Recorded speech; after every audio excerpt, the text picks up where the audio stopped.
Je glorifie ton nom. Oui, j'exalte ton nom. Alléluia. Je glorifie ton nom. Je glorifie ton nom. Je glorifie ton nom. Je glorifie ton nom. Adonai. Oh, merci Saint-Esprit.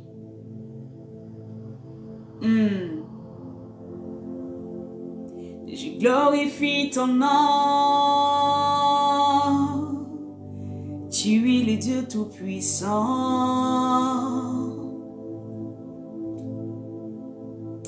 Alléluia. Gloire à toi, Jésus. Je glorifie ton nom. Tu es le Dieu Tout-Puissant qui règne. Alléluia. Merci Saint-Esprit. Oh, merci Saint-Esprit. Nous glorifions ton nom, Jésus. Nous célébrons, Jésus, ton nom. Nous adorons, Seigneur, ta présence, ta magnificence, ton règne, ta majesté. Alléluia. Gloria cantarabande kereboso tababa regede. Ah, je vais louer le nom de celui qui est assis sur le trône en ce jour béni. Sois béni, maman Michou, sois béni, béni, béni, béni, béni, béni.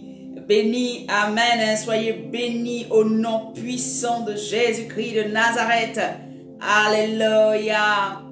Nous voulons louer celui qui règne. Nous voulons célébrer celui qui règne. Et il s'appelle Jésus-Christ de Nazareth. Mandelebo sataraba. Gloire à toi, Seigneur. Gloire à toi, Seigneur. Gloire à Jésus. Alors, si tu es là, commence à simplement bénir le nom du Seigneur. Commence à adorer le nom du Seigneur. Commence à louer le nom du Seigneur. Oh, je suis très, très, très, très heureuse de vous voir. Amen. Je loue le Seigneur pour vos différentes vies. J'exalte Dieu pour vos vies. Amen. Alors, si tu es là, commence à inviter tes amis. Commence à taguer tes amis. Dis-leur de venir. Amen. Pour que nous puissions partager une vérité. Une vérité que le Seigneur a mis à mon cœur. Amen. Une vérité que le Seigneur a mis à mon cœur. Que souvent nous négligeons, mais qui bâtit véritablement le chrétien. Amen. Qui doit nous bâtir, qui doit nous conduire, qui doit véritablement nous envoyer, amen, loin dans cette relation avec lui. Les karamande kereboso tarababa. Gloria baba le karia kantaramande kori kintaramande. Mandeleboso karia kantaraba. Seigneur, nous prions que ce temps soit sous ton esprit. Que ce temps, Seigneur, alléluia, que le vent de ton esprit vienne prendre le contrôle et que tout ce qui, Seigneur mon Dieu, est de nous ne puisse point prospérer, mais que ce soit ton nom, que ce soit tes valeurs, que ce soit, Seigneur, ta magnificence, ton règne qui soit sur cette plateforme dans le nom puissant de Jésus-Christ. Éternel Dieu Tout-Puissant, nous te remettons véritablement nos cœurs, nous te remettons nos âmes, nous te remettons, Seigneur, tout ce qui est en nous, afin que tu sois le seul qui, soit élevé sur cette plateforme. À midi pour Jésus, tu es le seul qui règne. À midi pour Jésus, tu es le seul qui enseigne. À midi pour Jésus, tu es le seul qui bâtit. À midi pour Jésus, tu es le seul qui est au-delà de ce que nous pouvons imaginer. Et tu es le seul que nous voulons glorifier sur cette plateforme et dans nos cœurs, au nom puissant de Jésus-Christ de Nazareth. Gloire à ton nom, Papa. Gloire à ton nom. Le bras kandaraba shenderebo sokaria kantaramande. Gloria mama lebro sataramande koria masata baregede. Nous bénissons ton nom, Seigneur. Alors, shalom à tous. Je bénis abondamment vos vies. Amen. Que la grâce de Dieu repose sur vous. Que la bénédiction de l'Éternel repose sur vous. Que rien, amen, ne vous éloigne de la face de Dieu. Bien-aimés, aujourd'hui, nous sommes le 1er novembre. C'est un jour, bien-aimés, où beaucoup de personnes vont célébrer, vont commémorer. Amen. Alléluia. certaines choses. Amen. Il y en a qui disent que eux, ils fêtent la fête carrément des morts et tout ce qui est, je veux dire, attrait à la mort. Il y en a qui diront que eux, c'est simplement une commémoration aux saints. En tout cas, chacun va donner un nom, amen, hein, à ces personnes disparues là, ou bien à des entités, à tout ce qui est macabre, alléluia, comme ce que nous avons vu hier. Dans les rues, nos enfants étaient en train de fêter, des enfants étaient en train de fêter, des grandes personnes fêtaient des choses un peu macabres, alléluia. Et dans certaines religions, dans certaines églises, dans certains mêmes peuples qui n'ont rien à voir même avec Dieu, des gens fêtent, amen, des gens vont célébrer leur mort, amen, hein, et ils disent que c'est simplement pour se souvenir. Ça, c'est à eux, alléluia, c'est eux qui voient. Mais moi, aujourd'hui, je veux que nous nous penchions véritablement sur la vie, nous nous penchions véritablement sur le fait de célébrer la vie que Dieu nous donne. Parce que, bien aimé, vous voyez ce riche-là, ce riche qui a vécu tout le temps dans la vie, il avait tout ce qu'il voulait, il a fait tout ce qu'il voulait. Bien aimé, mais quand il est mort, amen, hein, au moment peut-être où ses parents voulaient le célébrer sur la terre, lui, il était dans un autre lieu qui n'avait rien à voir avec Dieu. Amen, hein.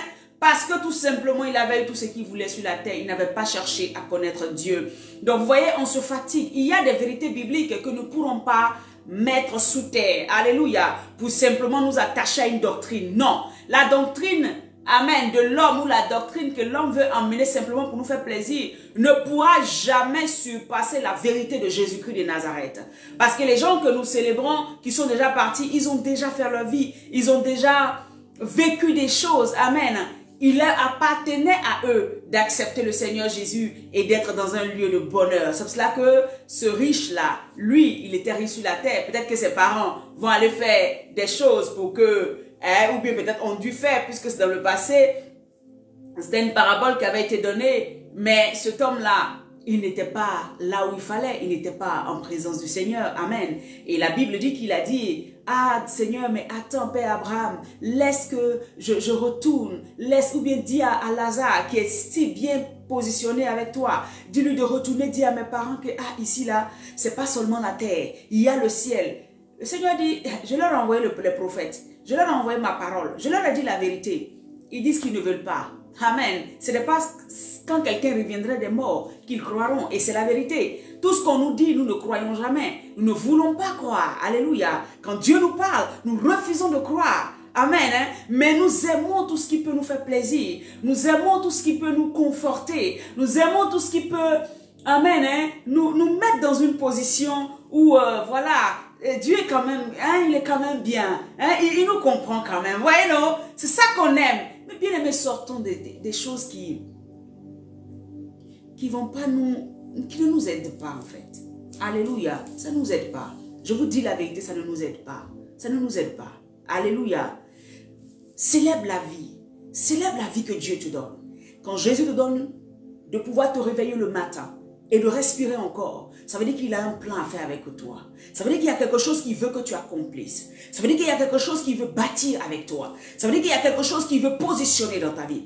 Et donc, je veux simplement que là où tu es, au lieu de célébrer la mort, ou de célébrer ou de penser à ce qui est déjà passé, pense à ce que Dieu veut faire avec toi aujourd'hui. Pense à ce que Dieu veut établir avec toi dans le futur. Pense à ce que le Seigneur veut positionner avec toi. Alléluia. C'est ce que je veux t'encourager ce matin à faire.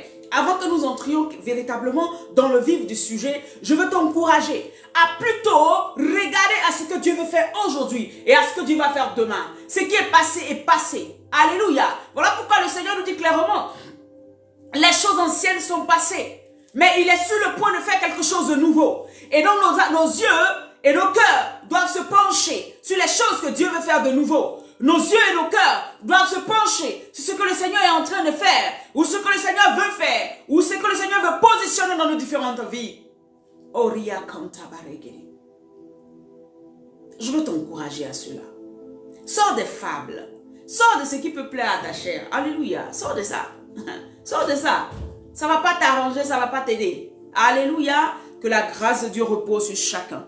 Dans ce 1er novembre, ce premier jour du mois de novembre, je veux prier afin que tout ce qui te retenait, tout ce qui t'empêchait de véritablement t'attacher à Dieu soit détruit aujourd'hui dans le nom de Jésus-Christ. Et que tu sois la lumière du monde. Que tu ne prônes pas la mort, mais tu prônes la vie. Alléluia.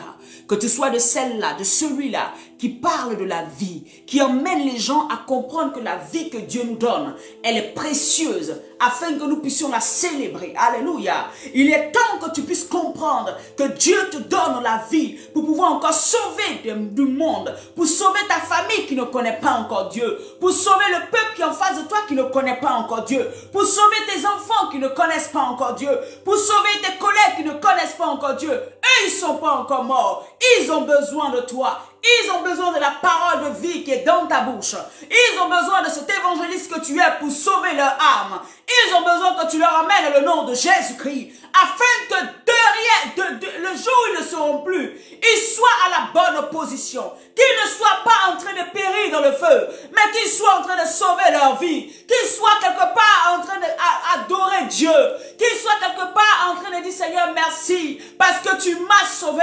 Seigneur merci parce que tu as envoyé un jour cette femme, cet homme pour me parler. J'ai accepté. Aujourd'hui je suis dans le bon côté.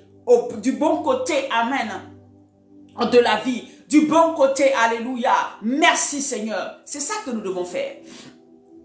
C'est ça que nous devons faire, alléluia. C'est ça que nous devons faire. Voilà pourquoi tu dois faire ce travail d'évangéliste. Tu dois parler de Jésus partout où tu es. Tu dois annoncer Christ. Tu dois prôner les valeurs de Christ. Tu dois célébrer la vie que Dieu te donne. Chaque jour que tu te réveilles est un cadeau que Dieu te fait. Chaque jour que tu respires, c'est un cadeau que Dieu te fait. Chaque jour que tu arrives à aller aux toilettes, c'est un cadeau que Dieu te fait. Chaque jour que tu arrives à faire pipi, c'est un cadeau que Dieu te fait. Bien-aimés, nous négligeons certaines choses alors que ce sont des choses extraordinaires. Il y a des gens dans les hôpitaux qui ne peuvent pas faire pipi. Ils ne peuvent pas aller aux toilettes. Ils ne peuvent même pas aller quelque part. Parce qu'ils ont mal, parce qu'ils sont oppressés, parce qu'il y a la maladie, parce que, alléluia, ils ne peuvent plus rien faire. Mais toi, Dieu te donne la vie, Dieu te donne l'opportunité. Célèbre la vie aujourd'hui, ne célèbre pas la mort. Alléluia, parce que notre Seigneur Jésus a vaincu la mort, a vaincu la mort, a vaincu la mort. D'aucuns diront, elle ne comprend pas. Nous, on parle des saints, des gens qui nous ont précédés, tu ne connaissais pas leur vie. Voilà, tu ne connaissais pas leur vie, mais tu connais la tienne. Tu sais ce que Dieu t'appelle à faire. Donc célèbre la vie que Dieu te donne. Célèbre la vie de ton frère qui est en face de toi. En célébrant la vie, tu apportes Jésus à la personne. Tu lui donnes la vie. La Bible dit, le Seigneur vient apporter la vie. Il vient donner la vie en abondance. Chaque fois que tu intercèdes, tu parles à quelqu'un. Chaque fois que tu envoies Jésus dans le cœur de quelqu'un, c'est la vie que tu lui communiques. C'est la vie que tu lui communiques. Tu es en train de lui donner la vie. Alléluia. Je ne sais pas si tu vois les choses comme je les vois. Mais chaque fois que tu parles à quelqu'un, tu es en train de lui emmener la vie. Tu es en train de lui transmettre la vie. Là où il y avait la mort dans sa vie, la mort est en train de reculer et la vie prend place. Gloire à Jésus. Que le Seigneur te bénisse. Il fallait que je parle de ça avant que nous continuions. Mais je crois que le Seigneur nous donnera l'occasion, amen, de parler un jour. Nous avons encore le temps, nous sommes toujours là, de parler véritablement de ces choses-là qui envoient des esprits ténébreux dans les vies. Quand on parle de ça, des gens rient, des gens disent qu'on raconte n'importe quoi. Mais après, vous êtes étonnés de ce qui arrive. Alléluia, alléluia. Que le Seigneur nous bénisse, que le Seigneur étende sa main puissante sur nos vies. Amen. Alors aujourd'hui, le thème c'est « Connais-tu celui qui t'envoie » Connais-tu celui qui t'envoie? Alléluia. Est-ce que tu connais celui qui t'envoie? Amen. Bien-aimé, il faut déjà comprendre que tout le monde a été appelé, tout enfant de Dieu est appelé à quelque chose. Et tout enfant de Dieu sera envoyé pour quelque chose. Alléluia. Donc l'appel de Dieu est pour tout le monde. Il y a des gens qui sont appelés, amen, hein, dans le domaine séculier, peut-être à être, amen, des personnes qui vont être des grands médecins. Il y a des gens qui ont été appelés, amen, à être la réponse dans le corps médical. Il y a des gens qui ont été appelés à être la réponse dans le commerce, dans ces choses-là, amen. Il y a des gens qui ont été appelés à aussi prêcher l'évangile, à annoncer l'évangile. Il y a des gens qui ont été appelés, bien aimés, dans différents secteurs. Hein, ils ont été appelés peut-être dans leur cœur, ils ont un appel fort pour s'occuper des veuves, des orphelins. C'est des appels que Dieu met dans le cœur de chacun. Mais le premier appel que nous avons, c'est de faire de toutes les nations des disciples de Jésus-Christ de Nazareth. Alléluia. Et forcément, ce que le Seigneur met en nous va toujours s'accommoder, va toujours être, amen, hein, dans le même plan que Dieu a pour nous. Il va jamais nous donner une mission qui va nous éloigner de la mission première qu'il a pour chacun d'entre nous. Alors, comme je disais, tout le monde est appelé. Et quand nous sommes appelés, il y a le temps où tu es appelé et il y a le temps où Dieu va t'envoyer. Et aujourd'hui, je parle, alléluia, de ceux que Dieu veut envoyer. Est-ce que tu connais celui qui t'envoie? Alors, tu as reçu l'appel, tu sais que Dieu te met à cœur de faire telle ou telle chose. Maintenant, tu dois partir. Mais est-ce que tu connais celui qui veut t'envoyer? Est-ce que tu connais les pensées de celui qui veut t'envoyer? Est-ce que tu sais comment lui fonctionne? Est-ce que tu sais qu'est-ce qu'il attend de toi? Est-ce que tu sais comment lui, il veut que tu fasses les choses? C'est de ça qu'aujourd'hui, nous allons parler. Alléluia. Pour cela, bien-aimé, je veux déjà que tu comprennes que quand Dieu appelle ou envoie quelqu'un, la première des choses, il peut t'appeler et t'envoyer par, amen, il dit dans sa parole par exemple que Dieu nous parle tantôt d'une manière et d'une autre, mais l'on n'y prend point garde. Alléluia. Ça veut dire quoi? Le Seigneur peut te parler, il peut parler même de ton appel dans un songe, dans une vision, il peut envoyer quelqu'un te prophétiser sur ta vie pour dire voilà ce à quoi Dieu t'appelle. Tout ça, c'est des chemins, c'est des voies que le Seigneur utilise pour pouvoir te parler. Alléluia. Il peut utiliser aussi, amen, hein, comment on appelle ça, quelqu'un que tu ne connais même pas, que tu croises dans la rue, qui va simplement parler avec toi. Et tu vas te rendre compte que waouh, c'est vrai. Le Seigneur avait mis ça à mon cœur, mais si telle personne me le dit, mais c'est que la personne, il vient ajouter quelque chose encore en toi, tu te rends compte que c'est vrai, je dois faire telle ou telle chose. Amen, hein? Amen, gloire à Dieu. Donc, le Seigneur va toujours utiliser une situation bien donnée, si c'est même une causerie ou quelque chose, mais il va toujours utiliser un chemin pour pouvoir te donner la direction, pour pouvoir te parler de ce qu'il veut que tu fasses pour lui. Alléluia. Pour que tu comprennes véritablement ce à quoi il t'appelle et pourquoi il veut t'envoyer. Amen. T'envoyer pour pouvoir bénir. Amen. Tu deviens une bénédiction pour les gens autour de toi. Tu deviens une bénédiction pour tous ceux qui sont autour, qui sont dans ton lieu de travail, dans ta maison, dans ta famille. Tu deviens une bénédiction pour un pays. Tu deviens une bénédiction pour une nation. Tu deviens une bénédiction même pour un continent. Tu deviens une bénédiction pour l'humanité tout entière. Alléluia. Parce que la mission que Dieu met en nous est toujours pour pouvoir aider, toujours pour sauver, toujours pour guérir, toujours pour délivrer, toujours pour restaurer. Jamais le contraire. Alléluia. Amen. Toujours Dieu, amen, ce qu'il veut, c'est de sauver, guérir, délivrer, restaurer. La liste n'est pas exhaustive. Amen. Hein? Alors, donc quand Dieu veut faire ça, ça veut dire que quand il t'a mis la mission dans le cœur, il t'a envoyé pour quelque chose. La première des choses que tu dois comprendre, c'est que Dieu veut sauver, Dieu veut guérir, Dieu veut délivrer, Dieu veut libérer quelque chose. Il veut toujours faire du bien. Amen. Dieu veut toujours faire du bien. C'est la première chose que le Seigneur veut. Quelle que soit la mission, quelle que soit la révélation, quel que soit ce qu'il va te donner, sache toujours en premier que c'est ce que Dieu veut. Quand tu es d'accord là-dessus, alors maintenant, tu peux maintenant commencer ton travail parce que c'est ce qui va soutenir tout ce que tu vas faire. Alléluia. Que la grâce de Dieu repose sur chacun d'entre nous. Alors, nous allons prendre nos Bibles. Amen.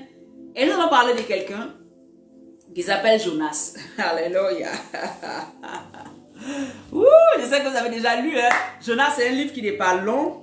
Amen. C'est vraiment pas long. Nous avons seulement, je crois, 4 chapitres. Hein? 4 chapitres dans le livre de Jonas. Mais il y a quelque chose que le Seigneur voulait attirer notre attention là-dessus. Ce que nous oublions beaucoup aujourd'hui. Le Seigneur veut attirer notre attention. Amen. J'ai dit quoi? Connais-tu celui qui t'envoie? C'est-à-dire que tu sais véritablement ce qu'il veut. Amen. J'ai essayé de citer déjà ce qu'il veut. Et c'est ça qui est la base. Amen. Hein? Alors, je vais lire Jonas 1. Amen. Au verset 1 et 2. Voici, le Seigneur va donner une mission à son prophète qui s'appelle Jonas. La parole de l'Éternel fut adressée à Jonas, fils de Amittai. Jonas, ça veut dire colombe. Amitai, ça veut dire fidèle. Ça veut dire quelqu'un qui est très loyal. Alléluia. En ces mots. Verset 2. Lève-toi, va à Ninive, la grande ville, et crie contre elle. Car sa méchanceté est montée jusqu'à moi. Donc voici la mission que Dieu va donner à Jonas. Jonas lui dit, et Dieu va donner à Jonas, c'est ça. Dieu dit à Jonas, lève-toi, mon serviteur, tu es mon prophète. Va dans une ville de la Syrie qu'on appelle Ninive. Donc ce n'est pas une ville juive. Alléluia, ce n'est pas une ville des enfants de Dieu. Donc c'est un peuple païen qui ne connaît pas l'Éternel des armées, qui ne connaît pas le Dieu de David. Peut-être qu'ils ont entendu parler de lui, mais ils ne le connaissent pas. Et Dieu va envoyer son prophète, qui s'appelle Jonas, d'aller dans la ville de Ninive pour aller leur dire que votre méchanceté est arrivée à un tel point que mon Dieu, je vais vous détruire. Alléluia. Je vous disais la dernière fois que quand Dieu emmène une situation dans une vie, la situation qu'il utilise là est toujours pour régler une autre situation. Est toujours pour régler quelque chose. Ne crois jamais que Dieu est en train de faire c'est pour l'autre et que toi tu n'as rien à voir là-dedans. Non. Si Dieu passe par toi, il y a quelque chose qui va régler forcément avec toi aussi. Dans le problème qui est en face de toi. Amen. La Bible dit, Jonas, qui est prophète.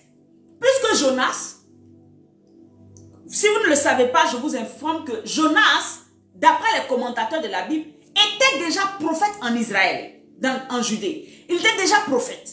Il travaillait là-bas sous le règne de Jonadab, je crois. Jonadab ou Jéroboam, je ne sais plus trop. C'était un roi, amen, qui avait véritablement, sous le règne de qui il y avait eu beaucoup de gloire, il y avait eu beaucoup de bénédictions. Le peuple était vraiment heureux. Et c'est à ce moment-là, de toute la joie, de toute la bénédiction, c'est comme la paix en fait dans le pays. C'est en ce moment-là que Jonas était, comme on appelle ça, prophète.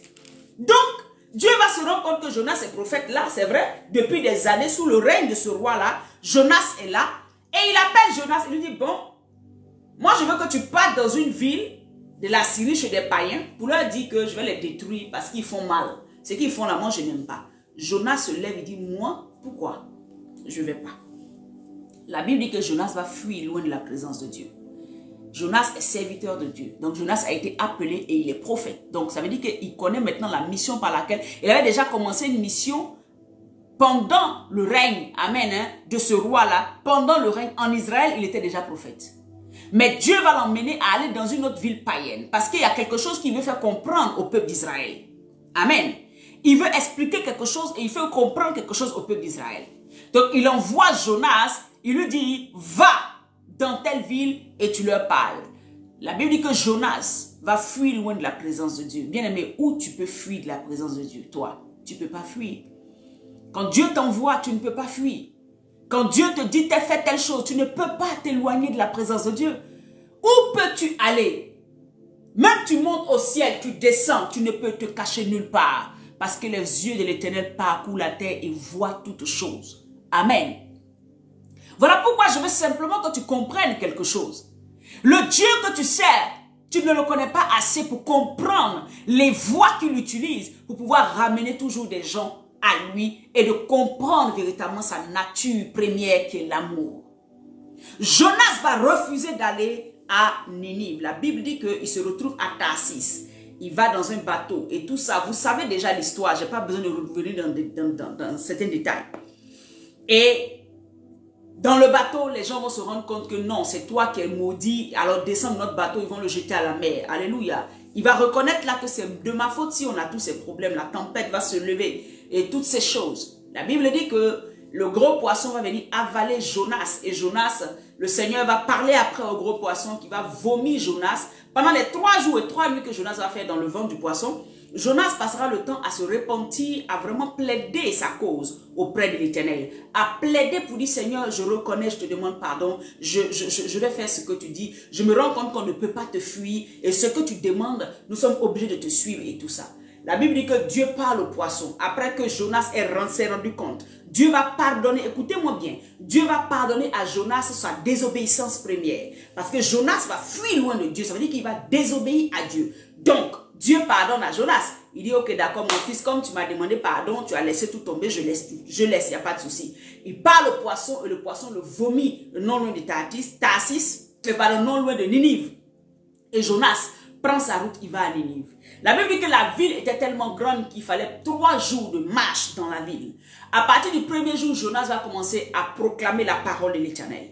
Il va dire au peuple, si vous ne vous repentez pas, dans 40 jours, l'Éternel décide de détruire la ville parce que vous faites des choses abominables. La Bible dit que ce peuple-là, Ninive, la méchanceté de Ninive était tellement grande que même Israël, tous les peuples autour, savaient que cette ville de la Syrie, là, ces païens-là étaient trop méchants. Ils étaient trop mauvais. Et donc, Jonas va rentrer dans cette ville. Donc, Dieu lui pardonne sa désobéissance. À lui, Dieu pardonne. Hein?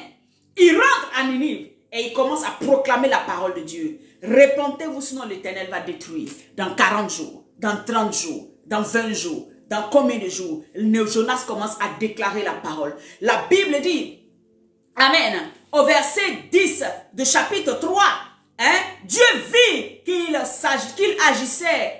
Amen. Le peuple de Ninive agissait ainsi, qu'ils revenaient de leur mauvaise voie. Alors Dieu se repentit du mal qu'il avait résolu de leur faire et il ne le fit pas. Oh Seigneur. Des païens qui ne connaissent pas le Dieu sacré des Hébreux. Des païens qui ne connaissent pas le Dieu, amen, hein, dont on parle, notre Seigneur Jésus-Christ. Parce que c'est lui, amen. Hein, ils ne le connaissent pas. Et Dieu envoie son prophète aller leur parler pour leur dire changer de vie. Et malgré qu'ils ne le connaissent pas, ils se rendent compte que si ce Dieu-là a pu envoyer un prophète vers nous, c'est qu'il faut qu'on change. Malgré leur méchanceté, leur mauvaise voie, la Bible dit que ce peuple-là revient de ses mauvaises voies. Il commence à dire, ah c'est vrai, il faut que nous changions. Il faut que nous changions. C'est vrai, ce que nous faisons ne glorifie pas Dieu. Dieu dit qu'il va nous détruire. C'est sûr que si nous prenons le sac et la cendre, c'est sûr qu'il va nous pardonner. La Bible dit que même le roi s'est assis dans la cendre et il a demandé pardon. Les bœufs, il a demandé à ce qu'il y ait un jeûne pour ne pas que, même les animaux devaient jeûner. Ceux qui avaient leurs animaux devaient faire même jeûner leurs propres animaux pour que le Dieu du ciel puisse avoir miséricorde. Bien-aimés, la Bible nous déclare que ce peuple païen, ce peuple rejeté, ce peuple qui n'avait pas été choisi, ce peuple qui est loin de Dieu, ce peuple qui est un peuple, amen, dont Dieu on pourrait dire, ne considère pas. Alléluia. Parce que pour Jonas, c'était un peuple que Dieu ne considérait pas. C'était un peuple, non, on ne peut pas aller vers là-bas. Ce peuple-là accepte et demande pardon à Dieu. Alléluia. Il demande pardon à Dieu. Et Dieu, au verset que je viens de lire, va dire, mais s'ils ont pu me demander pardon, ils ont pris le sac, ils reviennent de leur mauvaise voie, ils reviennent de leurs avortements, ils reviennent de leurs meurtres, ils reviennent des sorcelleries, ils reviennent de la magie, ils reviennent, amen, du rejet, ils reviennent de l'athéisme, ils reviennent de tout ce qui est, comment on appelle ça, des médiums, des choses qui ne glorifient pas mon nom. Ils sont en train de revenir de tout ça. Comment moi, l'Éternel, je peux les frapper toujours? Alors Dieu décide de pardonner au peuple de Ninive. Écoutez bien ce qui va se passer. La Bible dit, en Jonas 4, cela déplut fort à Jonas. Tu es prophète de Dieu. Tu es envoyé de Dieu. Toi où tu es là, le Seigneur t'envoie des missions. Le Seigneur te montre des choses. Le Seigneur t'éclaire sur certaines choses. Il y a des choses que le Seigneur peut être en train de montrer, par exemple, sur l'avenir de quelqu'un, sur l'avenir d'une nation, sur l'avenir peut-être de quelqu'un qui t'a fait du mal ou qui fait du mal. Le Seigneur te montre les choses qui vont arriver dans la vie de cette personne-là. Et quand la personne, ou bien même le Seigneur, décide de ne plus frapper la personne, toi, enfant de Dieu, toi, choisi de Dieu, tu dis non, le Seigneur doit toujours frapper.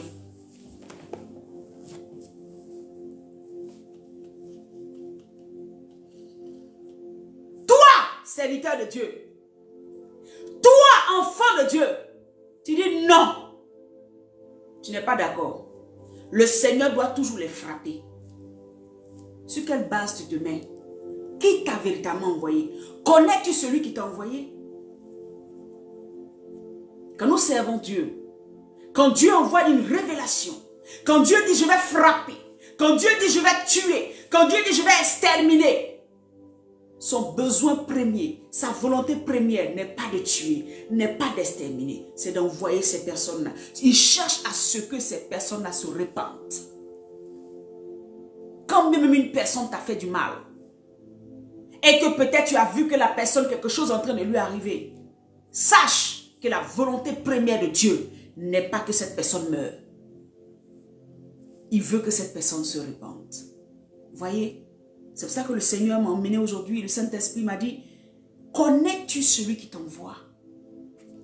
Jonas connaissait celui qui l'a envoyé. Mais lui, il avait décidé qu'il ne peut pas accepter cela. Quand on vous dit de prier pour vos ennemis, vous dites jamais. Mais vous êtes chrétien. Aujourd'hui, le Seigneur veut nous parler. Quand on nous dit de prier pour nos adversaires, on dit jamais. Pourquoi? Si c'est notre ennemi, il doit mourir. Si c'est notre adversaire, il doit mourir. La Bible dit que nous n'avons pas à lutter contre le sang et la chair, mais contre toute autorité, toute domination, tout esprit méchant. Le Seigneur n'a pas dit de lutter contre une personne physique qui est comme devant toi. Si cette personne refuse de changer, ça sera le travail de Dieu de le faire. Jonas refuse. Pourquoi Dieu n'a pas détruit la ville? Je continue au verset 2 du chapitre 4. Il implora l'Éternel et il dit, ah Éternel, n'est-ce pas ce que je disais quand j'étais encore dans mon pays? Jonas va révéler que c'est parce qu'il savait que Dieu était capable de pardonner ces païens-là qu'il a refusé d'aller là-bas. Jonas va nous dire la vérité maintenant. En fait, s'il avait fui, c'est parce qu'il connaissait ce Dieu-là, qui est riche en bonté, qui est riche en miséricorde. Il le connaissait. Et lui, Jonas, il a décidé, pur fruit de la loi, pur fruit de la loi de Moïse, de la loi du talion, œil pour œil, dent pour dent. Jonas dit, jamais. Tu es Dieu, hein? Mais moi, je ne peux pas accepter. Il faut que tu le frappes. Il faut que tu les tues. Il faut que ce que tu m'as révélé là arrive certainement et arrive correctement. Qui vous a dit que tout ce que Dieu nous révèle, Dieu veut forcément que ça arrive? Peuple de Dieu, envoyé du Seigneur, prophète de Dieu, serviteur de Dieu, qui t'a dit que quand Dieu te montre quelque chose, c'est parce qu'il veut que forcément la chose arrive. Il peut te montrer et vouloir que tu te lèves et que tu pries afin que cela n'arrive pas. Afin que cela ne se passe pas. Comment ça se fait que quand ça dépend de toi, quand par exemple tu fais un son, je prends un exemple, tu fais une vidéo, le Seigneur te donne une vision, ou bien le Seigneur te révèle quelque chose, quand ça dépend, quand c'est de toi qu'il s'agit, tu pries pour que la chose n'arrive pas. Mais quand c'est les autres là, tu dis, ah, on va voir ce qui va arriver. On leur parle, ils ne comprennent pas. Quand Dieu leur parle là, ils bouchent les oreilles. Ils vont voir, ça va arriver là-bas. Et puis ils verront. Mais quand c'est toi, tu vois, quand c'est toi-même là, non Seigneur, dès que tu vois la mort, tu commences à prier, je ne mourrai pas au nom de Jésus-Christ, je ne mourrai pas, mon enfant ne mourra pas, mon foyer n'est tatata. Tu pries pour toi, quand c'est pour toi, quand c'est toi. Vous avez vu, c'est pour ça que je disais que Jonas, Dieu lui avait pardonné sa fuite, Dieu lui avait pardonné sa désobéissance. Mais Jonas décide que Dieu ne doit pas pardonner à ses païens. Qui es-tu pour dire que Dieu doit pardonner à une telle personne, à une autre personne ne doit pas pardonner? Ce matin, je te pose la question. Qui es-tu? Pour croire que toi, le pardon est bon pour toi. Dieu doit toujours te pardonner. Mais aux autres en face, Dieu ne doit pas leur pardonner. Pourquoi? Si tu es envoyé de Dieu, connais le cœur de Dieu. Connais ce que Dieu veut faire avec toi. Connais comment Dieu y fonctionne. Apprends à connaître ce Dieu-là. Le cœur de Dieu n'est pas de détruire. Jamais Dieu n'a créé quelque chose et vouloir la détruire. Alléluia. Alléluia. Je ne sais pas si tu es en train de prendre conscience de ce que je suis en train de dire, mais change ta mentalité. Change ta manière de voir les choses. Jonas va dire encore, il dit quand j'étais encore dans mon pays, c'est ce que je voulais prévenir en fuyant à Tarsis. Il va nous prouver que c'est à cause de ça qu'il ne voulait pas aller à Tarsis. Et que dans le cœur de Jonas là, comme Ninive, ils sont mauvais, ils font des mauvaises choses, que Dieu les extermine, ils n'ont qu'à mourir. Aucune compassion dans le cœur de Jonas.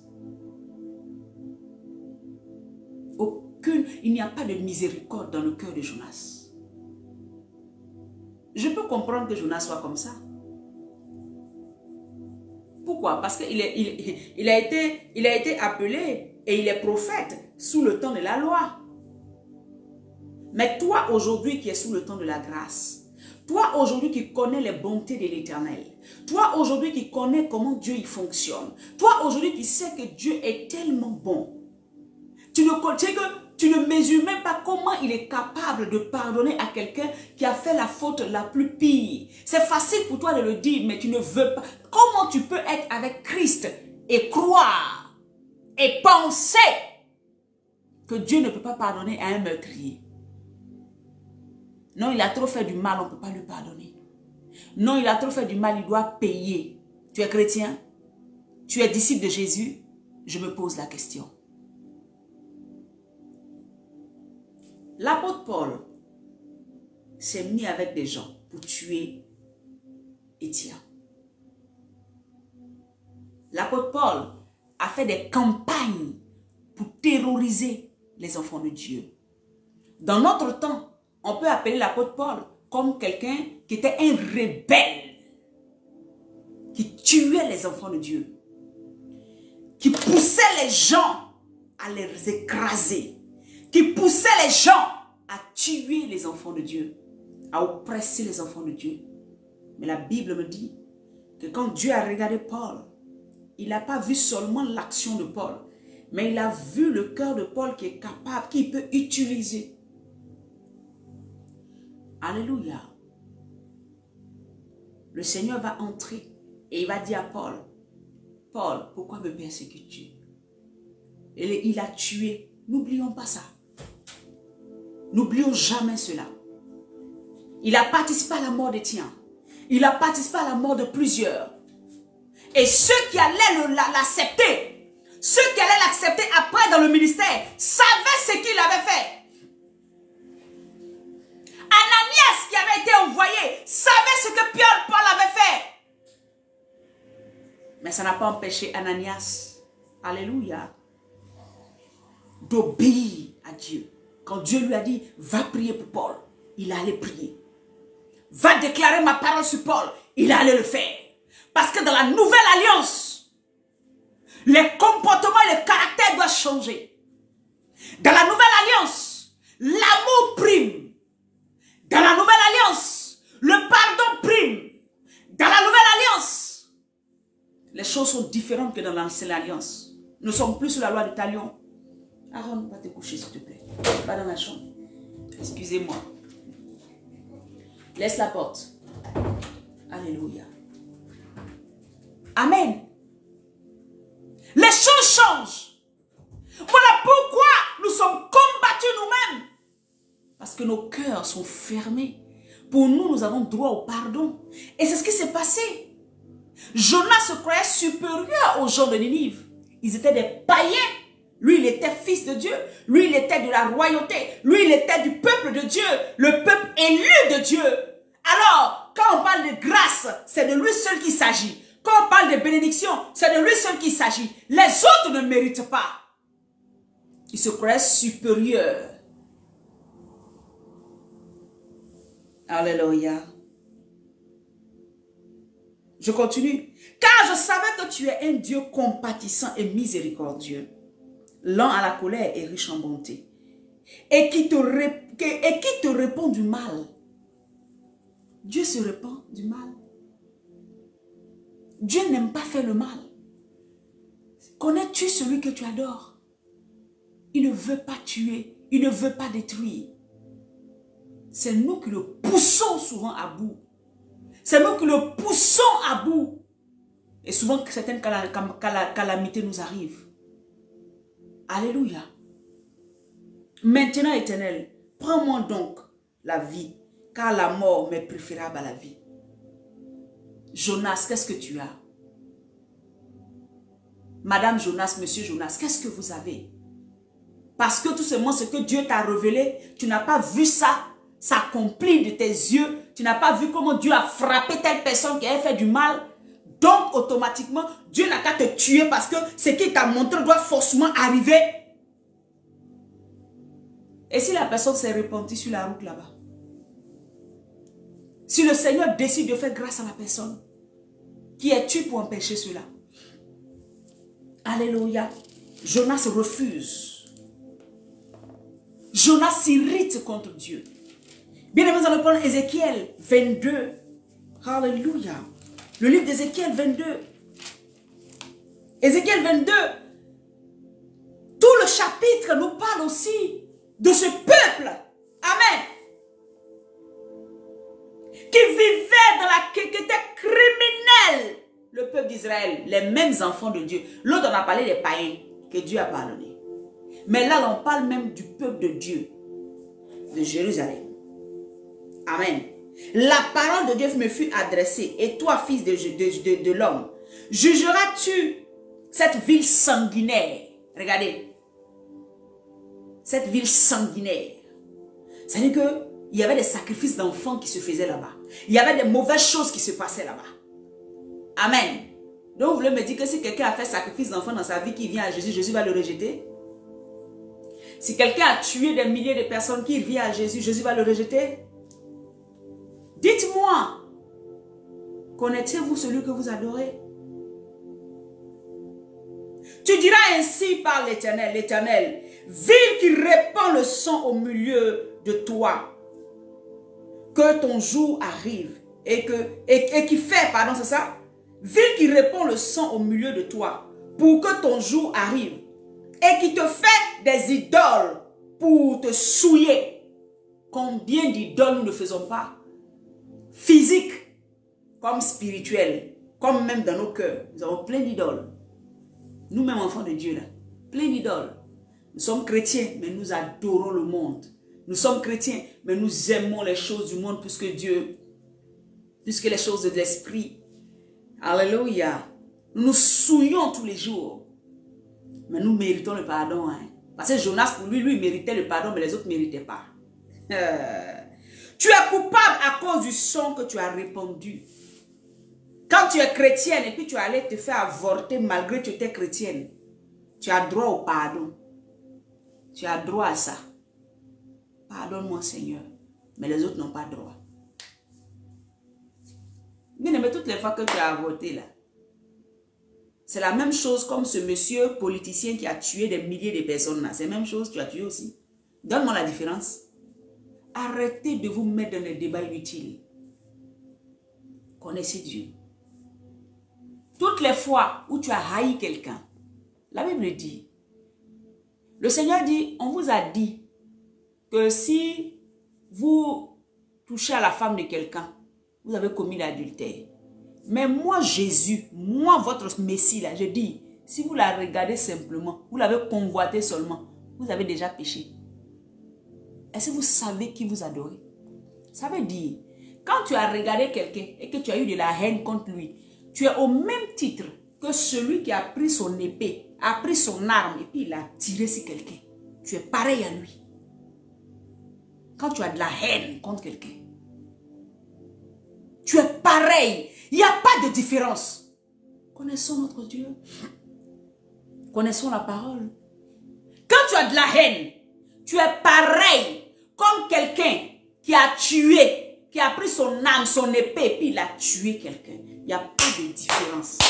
C'est Jésus qui le dit. Ce n'est pas moi, c'est Christ, c'est l'Esprit de Jésus qui te parle. Voilà pourquoi tu dois voir les choses différemment. Dieu peut pardonner à qui il veut. Il peut faire du bien à qui il veut. Il peut bénir à qui il veut. S'il t'envoie, accepte de faire son œuvre comme il veut. Ne te laisse pas utiliser bêtement par l'ennemi en pensant que tu fais l'œuvre de Dieu. mais tu n'es pas en train de faire l'œuvre de Dieu. Alléluia. Aujourd'hui, le Seigneur nous parle. Je suis aussi là-dedans. Chaque fois que tu as eu de la haine, j'ai eu de la haine. Bien-aimé, c'était des meurtres. La Bible dit, tu as ainsi avancé tes jours. Je crois que je vais plutôt lire le verset Ézéchiel 22, à partir du verset 25. Il dit, ces prophètes conspirent dans son sein, comme des lions rugissants qui déchirent leur proie.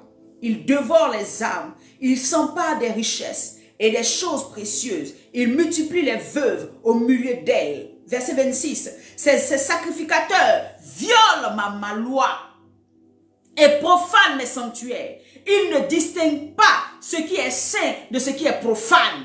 Ils ne font pas connaître la différence entre ce qui est impur et ce qui est pur. Vous voyez? Ça là, on parle de la maison de Dieu même. Les prophètes font n'importe quoi. Ils ne disent pas la vérité. Ils mentent. Les sacrificateurs, donc pasteurs et tout ça qui sont établis sur les églises. Amen. C'est de ça, hein?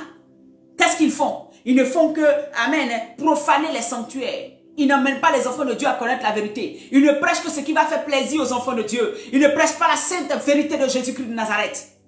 Voilà. Ça, c'est au sein de l'église. L'autre côté, c'est l'église païenne. Mais nous-mêmes, chez nous, là, voilà ce qui se passe. Alléluia. Ils ne font pas connaître la différence entre ce qui est pur et ce qui est impur. Il ne faut pas connaître la différence entre la vérité. Toi-même, tu es enfant de Dieu, tu sais ce qui est bon, ce qui n'est pas bon. Mais tu es toujours en train de te vautrer dans ce qui n'est pas bon. Mais quand c'est les autres, tu sais les accuser. Eux, ils ne sont pas de Jésus. Eux, ils ne sont pas de Dieu. Mais toi qui connais la vérité, mais qui ne fais pas le bon choix. Toi qui sais ce qu'il faut faire, mais qui ne le fais pas. Dis-moi, comment Dieu doit te traiter? Vous voyez? Il dit, ils détournent leurs yeux de mes sabbats et je suis profané au milieu d'eux. Nous-mêmes, nous profanons le nom de l'Éternel devant nous, dans nos propres vies. Nos familles nous disent, ils voient qu'on est chrétiens, mais nos agissements n'ont rien à voir. Ça veut dire que ça insulte Dieu tous les jours. Ces chefs sont au sein comme des loups, sont dans son sein comme des loups qui déchirent leur proie. Ils répandent le sang, perdent les âmes pour assouvir leur cupidité. Qu'est-ce qui ne se passe pas en notre sein? Mais c'est nous qui accusons les autres. C'est nous qui rejetons les autres. C'est nous qui disons que ceux-là, ils ne sont pas comme ci. Ceux-là, ils ne sont pas comme ça. Réglons d'abord nos problèmes entre nous ici. Réglons d'abord nos voix devant le Seigneur.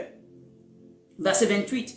Et ces prophètes ont pour eux des enduits de plâtre, de vaines visions, des oracles menteurs. C'est ça, menteurs, c'est ça. Ils disent, ainsi parle l'Éternel. Et l'Éternel n'a point parlé. Alléluia. Et le peuple de Dieu se livre à la violence. Vous voyez? Que ce soit les hommes de Dieu, que ce soit les dirigeants chrétiens, hommes de Dieu, que ce soit le peuple de Dieu, tout le monde est en porte-à-faux avec la parole de Dieu. Tout le monde fait mal. Tout le monde fait mal. Ne regarde pas ce que j'ai lu qui a dit seulement c'est que les prophètes. Non, on a parlé des prophètes, des sacrificateurs, même du peuple de Dieu qui est dans la violence, dans la rapine, dans le vol, dans le faux. Voici ça. Tout le monde. C'est pour ça que la Bible dit, tous ont péché et ont été privés de la gloire de Dieu. Vous voyez? Alléluia. Au verset 30, il dit, je cherche parmi eux un homme qui élève un mur. C'est que parmi toutes ces personnes, toutes ces choses dans la présence de Dieu là, Dieu cherche un homme. Je vais rajouter une femme. Alléluia. Qui élève un mur, qui se tienne à la brèche devant moi en faveur du pays afin que je ne le détruise pas, mais je n'en trouve point. Le Seigneur cherche parmi ses enfants. Il cherche une personne qui va prier pour élever une prière, qui va prier, qui va intercéder pour la nation, pour intercéder pour les chrétiens, pour intercéder pour les églises, pour intercéder pour chacun d'entre nous. Il ne trouve pas. Parce que soit, il va trouver un genre de Jonas qui va dire, pourquoi j'ai prié pour ceux-là? C'est une église qui n'est pas de Dieu. Pourquoi j'ai prié pour ceux-là? C'est ça. Ouais, non? Ou bien, il va trouver des gens qui sont carrément eux-mêmes vendus au péché. Donc, il cherche une personne. Et pourquoi il cherche cette personne? Pour élever un mur. De la même manière, le Seigneur a dit, Il a dit au niveau de, quand il était encore à Sodome et Gomorrhe, qu'il devait aller détruire Sodome et Gomorrhe. Comprenez qui est votre Dieu. Il a dit quoi? Il dit, Abraham dit, mais Seigneur, si tu trouves 10 justes, il dit, s'il n'y en a que 10, moi, je sauve la ville. Mais bien aimé, vous savez ce qui se passait dans la ville? Malgré le péché qui était accru, Dieu dit, s'il avait trouvé seulement que 10, il sauverait la ville. Ce n'est pas le grand nombre du péché qui compte. C'est ceux qui sont la lumière, qui sont capables de répandre l'évangile après. Qui sont capables de répandre les valeurs après. C'est ceux-là que Dieu cherche. Tu te dis saint. Tu te dis droit. Tu te dis bon. Tu te dis mieux que les autres. Mais pourquoi tu ne répands pas l'évangile? Pourquoi tu ne répands pas l'amour de Christ? Pourquoi tu ne répands pas la vie de Christ? Pourquoi tu ne répands pas ça? Alléluia. C'est de ça qu'il s'agit. Jonas se croyait supérieur aux autres. Et c'est ce que nous vivons aujourd'hui. Nous nous croyons supérieurs. Dans les églises, nous nous battons. Nous nous frappons à coups de je ne sais pas. Est-ce que nous connaissons véritablement celui que nous adorons? Lui qui nous a envoyé là, est-ce que nous le connaissons? Le Seigneur nous parle aujourd'hui. Ça, c'est dans l'église. Hein? C'est ce qui se passe. Mais le Seigneur dit qu'il cherche une seule personne. C'est vrai que s'il trouve une seule personne qui intercède, il ne va pas frapper. S'il trouve une seule personne qui intercède, il va sauver. S'il trouve une seule personne qui intercède, il va guérir. S'il trouve une seule personne qui intercède, il va délivrer. S'il trouve une seule personne qui intercède, il va restaurer une vie. Et il va sauver un plus grand nombre. S'il trouve une seule personne qui évangélise, il va sauver des vies. S'il trouve une seule personne qui peut aller au plus profond pour toucher des nations, il va faire son œuvre. Connais-tu celui qui t'a envoyé? Jonas, quand vous lisez Jonas, il est resté assis. Dieu lui parle et puis il dit, je fais bien de mériter. Voilà. Il a un cœur dur, hein, ce monsieur. Arrêtez d'avoir ce cœur dur, serviteur, servant de Dieu. Arrêtez. Dieu fait grâce à qui il veut. Arrêtez. Arrêtons. Au verset 9 du chapitre 4, Dieu dit à Jonas, fais-tu bien de t'intégrité à cause du récit? Il lui répondit, je fais bien de militer jusqu'à la mort. Hey! Je fais bien de me fâcher jusqu'à la mort. Oui, Seigneur, tu n'avais pas le droit de faire ci. Tu n'avais pas le droit de faire ça. Oui, ils sont des païens, c'est des sorciers, c'est des ça. Ils n'ont qu'à mourir, ils n'ont qu'à faire ça. Hein? Est-ce que tu connais le Dieu que tu adores? Tu sais qui t'a envoyé? Si tu ne le connais pas, tu vois, tu ne pourras pas exercer véritablement comme il veut que tu exerces.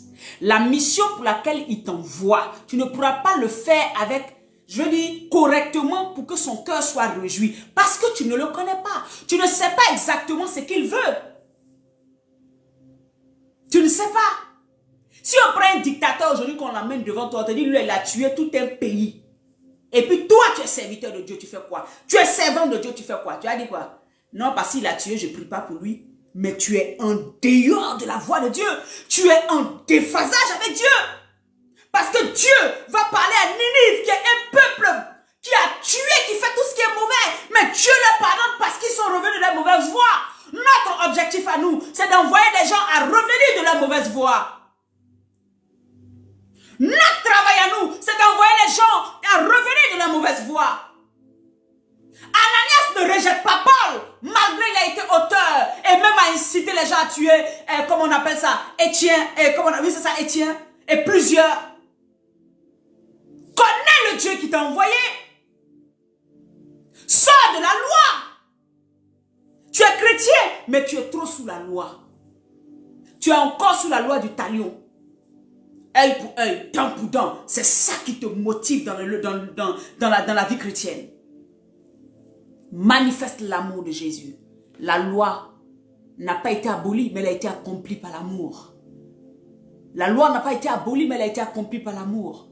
Connais-tu celui qui t'envoie?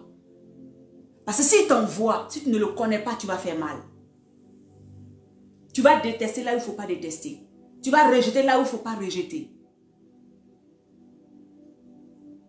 Alléluia. Que la grâce de Dieu, que le Seigneur nous fasse grâce. C'est ce que je vais plutôt dire. Que Dieu nous fasse grâce. Bien aimé, les sentiments de Job, comment il s'appelle, de Jonas n'avaient pas d'essence. Dieu n'a pas affaire à ça. Non. Dieu veut atteindre l'objectif. Sauver. Et instruire le peuple d'Israël au même moment. Pour dire, vous qui êtes mes élus, là, regardez les païens. Dès que j'ai emmené une parole, ils se sont repentis, ils sont revenus à moi. Mais vous, depuis des générations et des générations, je vous parle, vous ne changez pas. Toi, chrétien, depuis des années, on te parle, sors de l'iniquité, sors du péché, sors des si. Tu dis, toi, tu ne peux pas. Qu'est-ce que tu veux, bien-aimé? Aujourd'hui, le Seigneur m'envoie te parler.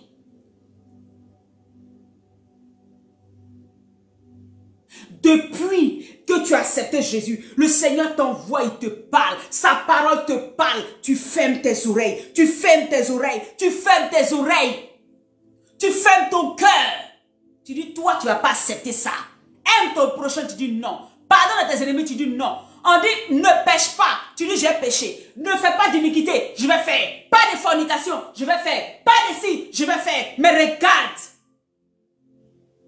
Les païens là, dès qu'on en voit, remarque, souvent il y a des gens qui passent, quand ils disent Jésus t'aime, ils sont touchés. Et ils viennent à l'église, souvent même ils restent dans l'église, ils ne veulent même plus sortir de la présence de Dieu. Ils se répandent, ils changent de vie automatiquement. Mais toi qui es né dedans, tu refuses. Toi qui connais ce Dieu d'après toi, tu refuses. Qu'est-ce que tu veux que le Seigneur fasse? C'est pour cela qu'il ne va pas s'arrêter qu'à toi. C'est pour ça qu'il va continuer à sauver. C'est pour cela qu'il va continuer à étendre son royaume. Parce que c'est toi qui décides de ne pas changer. C'est toi qui vois. Mais le Dieu que nous servons va encore appeler. Je vous disais que même si Dieu doit venir à, il est quelle heure? 13h. Amen. S'il vient à 13h10, à 13h09, il appellera. À 13h09, il va appeler. Parce qu'il faut que des gens soient sauvés. Il faut que le pécheur revienne de sa voie. Il faut que le païen revienne de sa voie. Il faut que celui qui est dans une autre religion qui ne connaît pas Dieu revienne de sa voie. Et le Seigneur veut compter sur toi, mais toi-même tu es dedans là. Tu dis non, je ne vais pas changer. Il va compter sur qui? Alléluia. N'agis pas comme Job. Alléluia. N'agis pas comme... comme Jonas. Hein? Jonas est un pur produit de la loi. Et beaucoup de chrétiens sont sous la loi. Hein. Je vous le dis la vérité. Quand j'ai lu ça, le Seigneur m'a parlé. J'ai compris que beaucoup s'irritent pour peu de choses. Alors que Dieu veut nous positionner. Dieu veut que nous manifestions son amour à tous égards. Alléluia. Que la grâce de Dieu repose sur chacun d'entre nous. Que le Seigneur établisse son règne sur vos vies. Bien-aimé, apprends à rechercher le cœur de Dieu. Dieu peut envoyer une vision difficile où je vais tuer les gens. Et c'est ce qui s'est passé beaucoup dans nos pays. Il y a eu des gens qui ont reçu des révélations. Ouais, Dieu va tuer, Dieu va frapper, Dieu va faire ça. Mais à la vérité, le cœur de Dieu, c'était que Dieu voulait que les gens intercèdent pour que ceux qui sont en train de faire du mal reviennent à lui. S'ils ne reviennent pas, ils auront leur sentence. Mais notre travail à nous, enfants de Dieu, c'est de prier pour eux. C'est ça. La dernière fois, le Seigneur m'a donné une révélation que j'ai donnée sur... Mais on m'a insulté copieusement. Parce qu'il y a eu palpitation. Je pensais que c'était moi. Il y a eu Seigneur. Il a fait quoi? Le Seigneur dit laisse. Le Seigneur dit laisse. Il dit laisse. Ils n'ont pas compris mon cœur. Bien-aimé, Dieu va toujours rappeler. Même le meurtrier, il va l'appeler. Et ce qu'il veut, que ce meurtrier-là revienne de sa voie. Le ciel sera en joie. Le sorcier revienne de sa voie. Le ciel sera en joie. C'est ça la vérité de l'évangile. Alléluia. Seigneur, merci pour ce mois de novembre. Bénis les vies. Je prie, Seigneur, qu'au lieu, éternel mon Dieu, que nous marchions selon nos pensées, nos cœurs, que nous puissions marcher selon ton cœur, que nous puissions agir selon ton cœur, que nous puissions œuvrer selon ton cœur.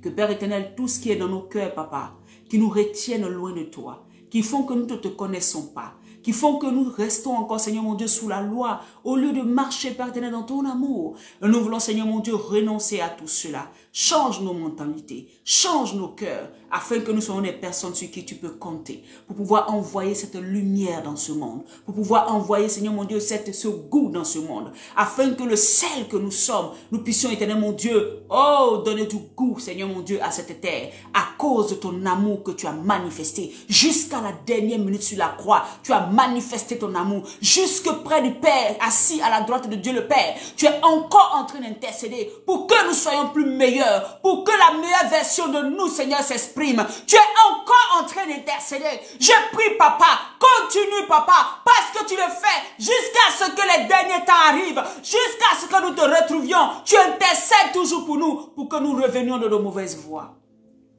pour que nous puissions toujours agir, Père, en conformité selon ta parole. Père, redresse tout serviteur, tout servant de Dieu qui s'est égaré dans ses sentiments. Redresse, afin que, Père, ton amour remplisse nos cœurs et que ta vérité soit prêchée, ton autorité soit, Seigneur mon Dieu, et s'exprime dans l'église de Jésus-Christ, et que ton règne, Père éternel, ta volonté, Papa, s'accomplisse dans le cœur de chacun. Seigneur, sois béni, et que chacun d'entre nous ici soit béni, rempli de ta présence, rempli de ton amour, rempli de ton règne, au nom puissant de Jésus-Christ que j'ai prié. Amen. Bien-aimés, soyez bénis. Papa, sois béni. Papa me laisse. Sois béni au nom puissant de Jésus-Christ. Alléluia. Bon après-midi à tout le monde. Que la grâce de Dieu repose sur vos vies. Nous nous retrouverons jeudi, amen, à midi pour Jésus. L'heure a changé, donc ceux qui sont en Côte d'Ivoire, c'est à 11h maintenant au lieu de 10h. Alléluia. Ceux qui sont en Côte d'Ivoire, au Canada, je ne sais pas c'est combien, mais bon, que la grâce de Dieu repose sur vous. Béni, béni, que le Seigneur vous bénisse. Ariel, par la grâce de Dieu, je t'appellerai, j'ai quelque chose à te dire, par la grâce de Dieu, que Dieu étende la main sur vous. Amen, amen. Shalom, shalom, shalom. Sois béni, papa. Je bénis tous ceux qui verront la vidéo plus tard et marchons dans l'amour de Jésus. Amen. Ayons des cœurs remplis d'amour. C'est pas facile, hein? Mais ayons des cœurs remplis d'amour. Il va nous aider. Alléluia. Shalom. Bye bye.